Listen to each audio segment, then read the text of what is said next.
A new ultra discount no-name grocery store. Shoppers will soon have the option to find more discounts. The moment has come. Recent polls have shown the BC Conservatives have overtaken the NDP. Also in today's top stories, we have Justin Trudeau being humiliated. We've got some real estate updates. We've also got some new laws, some new rules, banned products the Liberals are cracking down on, among some other stuff. So let's jump into this. First up, our top headline here. BC poll shows Conservatives are leading the EB NDP. That's right, 39 to 36. This is provincial polling in British Columbia. I just got my voting card today. It's October 19th. For anyone who's in BC, we need to go to the polls. We need to vote the Conservatives, John Rustad, get David Eby, NDP, out of power. David Eby was never voted in. He took over. He was not someone who got elected. It's time to get rid of this fool. He's the guy who brought in the safe supply, which is not safe and has been terrible. You've got needles and all this stuff in hospitals, in playgrounds. Like, this is ridiculous what our country's come to. So this is great to see. The Conservatives are now taking over here. And look at this, BC United. So this is the Liberals. They rebranded themselves. They even changed the color from red because they didn't want to be associated with Justin Trudeau, and they are tanking. They're about to be taken over by the Green Party. It's not surprising. A couple months ago, the BC United reached out to me. They wanted to have me interview Kevin Falcon, who's the leader, and I said no. Why would I give you guys a voice? You guys are the worst party here. You deserve to be last. So this comment here, it says, wonderful news. Let's hope the Conservative candidate has a head on his shoulders with a brain. So it's John Rustad. Seems like a really common sense, straightforward guy. Eby, the leader of the emergency room closure party.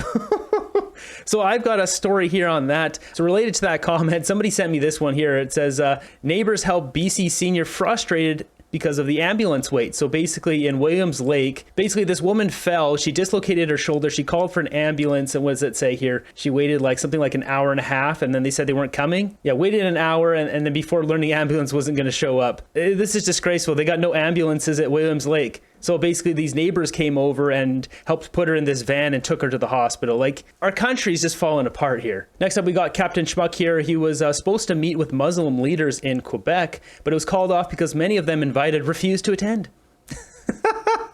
Even the Muslims hate him. Trudeau's imports don't even like him. Now that's rich. Got this posted by Shazzy Goli. It says a friend was up for mortgage renewal with a major Big Five bank at the end of August. The initial offer was 5.25% for a 3-year fixed rate. And after consulting a broker, they secured 4.99%, but told to push back with 4.79%. His original bank countered with 4.6%. Deal closed. So that just goes to show you something I know all too well. These banks are ripping us off, and they had a lot of room to play with there because they're still making good money on that. It was just an extra money grab to have that different delta there, 0.6, whatever, 0.65% extra. The Big Five banks are super greedy. They charge high fees. It's just terrible. Like, if you're looking for a better bank, I highly recommend EQ Bank or Wealthsimple. They have better interest rates, significantly better interest rates, like 2.5, 3.5% on your money just sitting there. They don't charge you account fees like RBC or Scotiabank do.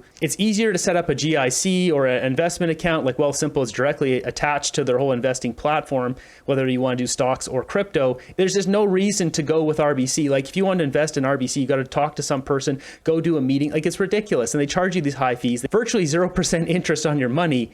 There's just no reason to go with those banks. If you guys want to check out those two banks I mentioned, I'll link them up down below. I highly recommend just getting away from the Big Five banks because they're a bunch of greedy crooks. Next up, posted by Table Salt, this one is going to be a tsunami. So just over 80% of new condo investors in Toronto are losing money on their rentals. This is not a surprise to me. So many people swooped in. They're getting the FOMO. They were fear of not buying into the market. And as the prices were going to the moon, that's not when you buy. It's when the market crashes, like what we're starting to see now, not with so much, the market's going down right now, but with the stock market is like taking some serious hits based on the world events and everything going on. There's opportunities to buy in the market, but you have to wait for them. Some people say don't time the market, this and that. I think in Canada, you really have to pay attention because if you buy at the top, like, you're going to lose half your value. You could. It swings a lot around here. So that's what we're seeing here in Toronto. Can't stop the train now.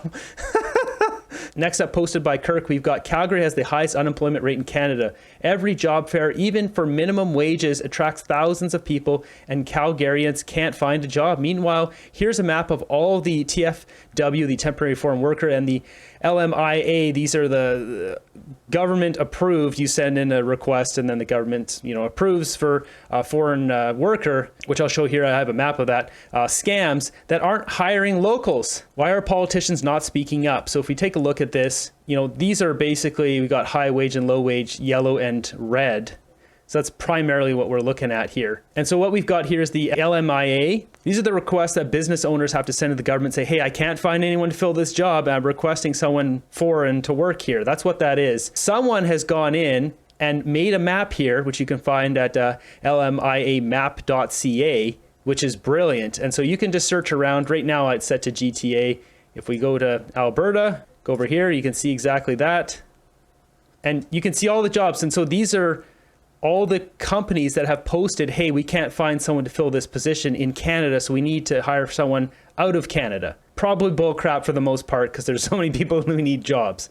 And you can click on any one of these. So if you click on this red one here, so it says down here, New Millennium Tire Center, Alberta, low wage. And then it says other automotive mechanical installers and servicers. We click on some of these yellow ones. So these are high wage. We've got Prime 10 Transport Limited, high wage. Transport truck drivers. The one right next to it, 7 size transport. We've got accounting technicians and bookkeepers. You can just go anywhere, right? And the green ones over here are agriculture. We'll click on a couple of those. Out in Strathmore, we've got this. Eagle Lake Turf Farms. They're looking for nursery and greenhouse workers. You're telling me that you can't find any workers in Canada that will do nursery and greenhouse jobs? Like, this is a job anyone can go into, and it's probably a lot nicer job than working at Tim Hortons or McDonald's, right? So you can actually look too based on quarter, 2023, 2024, etc. Like, there's a lot of information in here. Like, it just shows everything. Somebody has mapped all of the data on here. What I see is a lot of people trying to take advantage of the cheap workers in Canada. I'm guessing some of these are honest, but how many, I don't know. What we've got here is the City of Toronto Deputy Mayor, and she is basically calling for citizenship of all undocumented immigrants in Canada. As we continue to see anti-immigrant rhetoric on the rise in Canada and around the world, we amplify calls from community leaders and advocates for an immediate, broad, and inclusive regularization program that provides pathways to permanent resident status for all undocumented residents. Together, we will continue to dismantle systems of colonialism and anti-Black racism, and we reflect on the enhanced vulnerability that communities with precarious immigration status experience. Undocumented Residents Day is an opportunity to acknowledge with gratitude the important work taking place to ensure all Torontonians, regardless of their immigration status, can feel safe and are treated with dignity and respect in Toronto. These are not fair statements in here. There's not anti-immigration R-word going on in Canada. There's just not. The problem is Trudeau has jacked the immigration so much that it is destroying our country. That's the problem. We want our Canada back. We don't want our housing prices to be through the roof. Carbon tax, food prices, home energy prices, everything. Our hospital waits that are 12 hours, not enough spaces in schools. Canadians are getting put last here. Immigrants have to come in and contribute to society, not steal our cars and poke people with sharp things and destroy our economy and block the port of Vancouver and block downtown Toronto. Like, the comments she's making here are absolutely ridiculous. The real issue is Trudeau's bringing in absolutely terrible people. Unlike all the other governments, including the former Liberal and Conservative ones, that have just had a great immigration program that brought in high quality people, the engineers, the doctors, electricians, the plumbers, that contribute to our society. This is such a bonehead speech by the Deputy Mayor of Toronto. Next up, we have an ultra low price grocery store, they're calling it. Basically, Loblaws, Superstore, No Frills, they're launching a new brand with their no-name foods to provide ultra cheap groceries, and it's only no-name brand in there. There's no meat, there's no dairy. Let's check it out. Well, it could be some good news for shoppers struggling with rising food prices. A new ultra discount no-name grocery store is coming to Brockville. The store is part of Loblaw's new business model. The one in Brockville will be one of 3 opening in this province this fall and will be located at a plaza on Parkdale Avenue. CTV's Natalie Van Roy has the details. Shoppers will soon have the option to find more discounts. It's easier that way. People, spend money and like to save a buck or a few. There's a new ultra discount grocery store coming to Brockville, bringing relief for shoppers struggling to keep up with the cost of food. We need a break on the groceries. A lot of your paycheck goes towards groceries. And I mean, my kids are grown now and we still struggle. So I can't even imagine for families with young children. Loblaw is piloting the first 3 no-name stores across Ontario, with locations set to open in Windsor, St. Catharines and Brockville. We really need that nowadays. It definitely makes you second guess as to what you can and cannot buy nowadays. But there will be some major changes. The stores will have limited hours and only be open from 10 a.m. until 7 p.m. There will be less product available and no refrigerated food like dairy or fresh meat. 2/3 of products will be under $5 and 60% of products will be no-name or President's Choice brands. There will also be no flyers. The company says prices at the store will be up to 20% cheaper than comparable products at other discount retailers. They've taken out a lot of operating costs. This is hilarious because she's standing in front of a Dollarama. This is who they're competing with. This is why they're making this, because Dollarama is just schooling them. Dollarama's bringing in food way cheaper. Organic rice crackers, they're like $1.50. You go to Loblaw's, any sort of superstore, whatever, you're paying $2, $3, $3.50. Like, it's ridiculous. So they're basically competing now with Dollarama because they're schooling them. Any dollar store, really, they're bringing in more and more food. You can go buy pasta sauce for $1.50. If you go to a normal grocery store, you're paying $4. The under $5 thing, it's like, yeah, we know where that's coming from. They've taken out a lot of operating costs that you'd normally have in a discount store. The stores will sell a small range of frozen items, along with pantry staples, household necessity, and some bakery and produce items. The Brockville location set to open the last week in October. Well, it's always a good idea if the prices really are discounted continuously, not just specials. Loblaw says the location will have no self-checkouts and the stores will be smaller in size. Natalie Van Roy, CTV News, Brockville. They're basically rolling this out in communities that have lower income levels, I believe. I used to live in St. Catharines. The income level there is definitely lower than everywhere else kind of around here in the GTA. So I'm not surprised they're putting one there. Let me know what you guys think about this. We've got this one here. It says 25% of Canadians live below the poverty line. 25%. That's 1 in 4. That's 10 million Canadians. There's 41 million Canadians. That is 10 million and some. Why is this not huge news every day? This is some really hard footage to look at.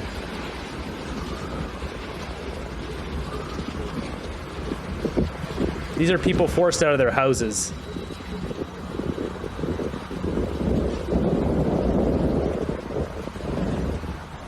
Just people living in parks.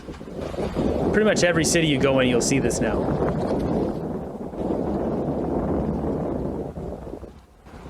This is just like endless. Look at this. You know, if the government was serious about this, they could actually set up certain parking lots in certain areas, because there's a lot of people that take up all the rest stops and just live there with their RVs. Like, they would actually set up huge areas where people can park. They can get access to water and free shower and stuff like that, bathrooms. But then they'd have to admit how bad things are. So they don't do anything. They just let people suffer living on the side of the street in an RV or sleeping in tents in parks. The government we have today is the worst in Canadian history. As these people are kind of saying in here, they're talking about, you know, how many of these tents are from illegal immigrants, but it's like, no, the legal people get hotels. An average, there was a report there, they get something like, I don't know, $20,000, $30,000 worth a year of like free stay and money and stuff. So it's the Canadians that get screwed. The Canadians pay, then have to live in a tent, and then the illegals get taken care of. We got this post here. We've got RFK Jr. in America. He's backing out of the presidential race. He's now endorsing Donald Trump. So things are really starting to heat up in America there. They're going to the polls here in a couple months. What most alarms me isn't how the Democratic Party conducts its internal affairs or runs its candidates. What alarms me is the resort to censorship and media control and the weaponization of the federal agencies. When a U.S. president colludes with or outright coerces media companies to censor political speech is an attack on our most sacred right of free expression, and that's the very right upon which all of our other constitutional rights rest. President Biden mocked Vladimir Putin's 88% landslide in the Russian elections, observing that Putin and his party... I'm going to jump in here. This is Robert F. Kennedy Jr. He was a so-called third-party candidate. I'm jumping in because he's espousing conspiracy theories about why Joe Biden left the race and Kamala Harris, and this is a sort of standard operating procedure for Kennedy. It's one of the reasons why his candidacy really went nowhere. He has questioned... Wow. So Joe Biden was basically ousted because after his debate with Donald Trump, he just looked like an old man. They were saying, oh, no, he's not old. He's totally fine. And after he very clearly looked like an old man who couldn't put together a sentence, was hobbling to his podium, they realized, oh, they're not going to win with Joe Biden. So now they just quickly switched and went to Kamala Harris, and she was not elected. So she didn't win any primaries. It's very bizarre that they can just put her in there without winning anything. So things are kind of weird in America there. But what he was talking about there, you know, the censorship and the media controlling everything, I've showed you guys a couple clips of that now where they're literally reading out the exact same sentences. It's ridiculous across like 30, 40, 50 different media channels in America. Somebody figured out early on that if they can control the media, they can control everything. It's really sad state. That's why all of you are showing up here on YouTube now to watch people like me, because, you know, I've mentioned this before, you know, there's no guy coming in here with a briefcase to pay me off. I'm just a guy sitting here with a cat. I've got no ill intentions. I've got no hidden objective. I'm a Canadian just like you guys who wants our country back to like what it was in the 90s. It was a great place to live. The streets were clean. It was safe. Things were great. You could buy houses. It was a place to prosper if you worked hard. We got this clip here posted by Brian Lilly. It says, found this clip in my archives. In 2015, Stephen Harper pointed out that the NDP and the Liberals were always complaining that he's too friendly with Israel and not friendly enough with Iran. You know, my friends, I'm always amazed, and I hope you notice how the Liberals and NDP are always criticizing us for not being friendly enough with Iran, but for being too friendly with Israel.